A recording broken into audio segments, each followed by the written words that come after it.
नमस्कार दोस्तों।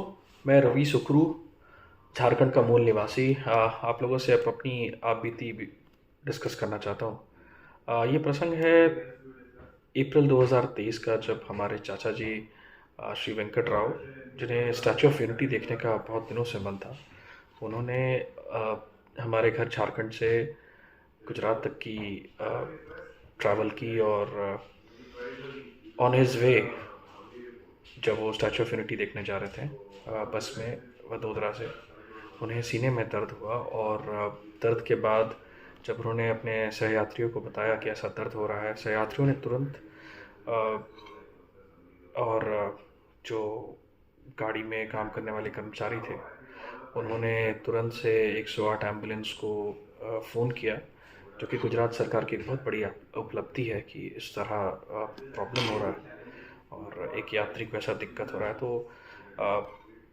वो एम्बुलेंस तुरंत ही मेरे चाचा जी को लेने के लिए होटल प्लाज़ा वेगा तपोई में, जहाँ पे उनका चौरस्ता है, वहाँ पे आई। और जब हमारे चाचा जी को देखा तो उन्होंने तुरंत ही एम्बुलेंस ने बोला कि उन्हें मृत घोषित कर दिया गया।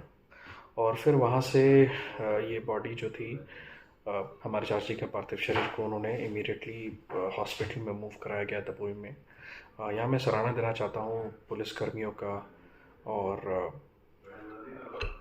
श्री महाकाल भैरव अखाड़ा संघ के जो विनोद सोलंकी जी है, जो प्रदेश अध्यक्ष है, उनका मैं बहुत बहुत दिल से आभारी हूँ कि उन्होंने जाने अनजाने में कि वो कौन है, क्या है, नहीं है, उन्होंने उनका पार्थिव शरीर हॉस्पिटल में मूव करवाया, वहाँ रखवाया।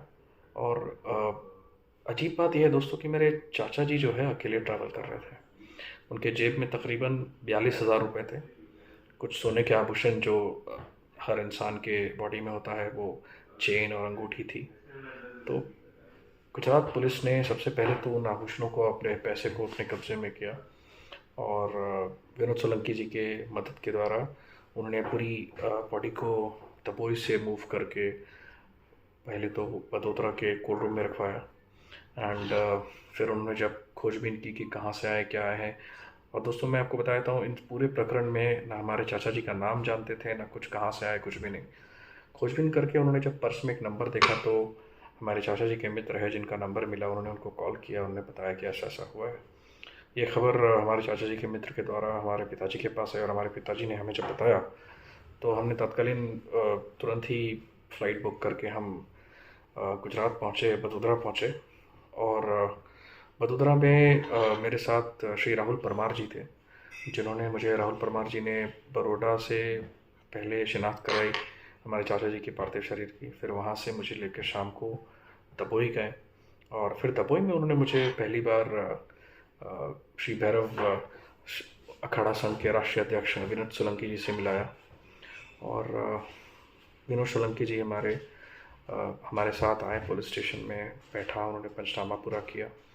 और उसके बाद पूरी कार्रवाई करने के बाद मुझे तो यही लगा था कि देखिए, जब आप भारत के एक हिस्से से, ईस्टर्न पार्ट ऑफ इंडिया से आप जब वेस्टर्न पार्ट में जाते हैं, और जब किसी की इस तरह से मृत्यु हो जाती है, तो आपका यही अंदेश रहता है कि शायद अब यहाँ से बॉडी ले जाने को शायद 5-6 दिन लगेंगे, क्योंकि प्रोसीजर्स किसी को पता नहीं होता। मेरे लिए भी हर चीज़ नया था, मेरे लिए शहर ही नया था, लोग भी नए थे। बट जिस तरह से मुझे श्री विनोद सोलंकी जी ने, गुजरात पुलिस ने, और राहुल परमार जी ने जिस तरह मदद किया, उन्होंने हर एक चीज़ का ख्याल रखा कि मैं वडोदरा में उतरने से लेकर तपोई जाना, तपोई में सब जो पंचनामा करना, उसके बाद वहाँ से मुझे रात को तपोई में स्टे करा के नेक्स्ट डे फॉर्मेलिटीज़ कंप्लीट करा के मुझे टोटल डॉक्यूमेंट्स के साथ वहाँ से वापस गुजरात पुलिस के एक साहब जो है, वो मुझे गुजरात वडोदरा लेके आए।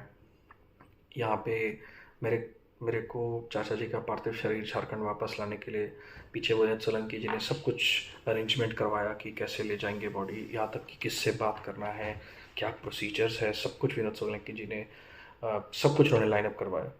और उसके बाद बड़ौदा से मुझे फ़्लाइट में बैठा के मेरे साथ, मेरे चाचा जी के पार्थिव शरीर के साथ मुझे वहाँ से रवाना किया। और ये उस मुकाम तक मेरे साथ थे जब तक मेरे चाचा जी का पार्थिव शरीर रांची में उतर के रांची से फिर एम्बुलेंस के द्वारा हमारे शहर जमशेदपुर नहीं ले जा पाए। इस पूरे प्रकरण में मैं आपको बताना चाहता हूँ कि जो भी खर्चा हुआ, जो भी हुआ, मुझे सिर्फ यही पता था कि मुझे अपने चाचा जी के पार्थिव शरीर को वापस ले जाना है, अपने अपने पिताजी के लिए, अपने ताऊ जी के लिए, अपने चाचा लोग के लिए। बट इस पूरे प्रकरण में विनोद सोलंकी जी, गुजरात पुलिस मेरे साथ पल पल जुड़ी थी। उनका यही कहना था कि अगर कोई भी समय कहीं भी दिक्कत आए तो मुझे हमें तुरंत बताइए, हम देखेंगे कि कैसा करना है। पैसा खर्चा जो भी था वो उन्होंने सब कुछ देखा। और मैं विनोद भाई का और श्री अ, महाकाल भैरव अखाड़ा संघ का और उनकी पूरी टीम का साथ में गुजरात पुलिस को सैल्यूट करता हूँ।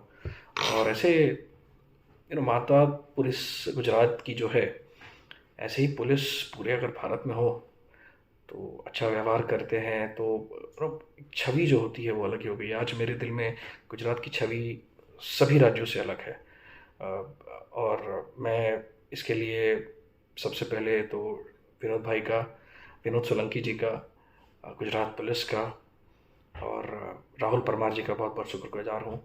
और मैं ये कहना चाहता हूँ दोस्तों कि श्री महाकाल भैरव अखाड़ा संघ के सभी पदाधिकारियों को कि और सभी देशवासियों को कि ये संगठन बहुत ही अच्छा है और इस संगठन को पूरे सम्मान के साथ कदर करता हूँ। और भगवान किसी के साथ भी ऐसा ना घटाए जहाँ पे एक फैमिली का मेंबर कहीं दूसरी जगह जाके एक्सपायर हो जाए, उस परिस्थिति में से, विकट परिस्थिति में उन्हें लाना पड़े। पर इस पूरे प्रकरण में मुझे एक चीज़ समझ में आया कि क्या मानवता है। और मैं इसी दौरान विनोद भाई से जुड़ा हूँ।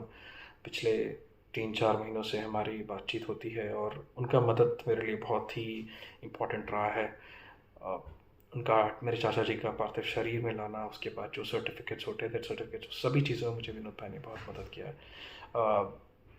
तो धन्यवाद वापस से श्री महाकाल भैरव अखाड़ा का और विनोद भाई का और गुजरात पुलिस का। जय हिंद।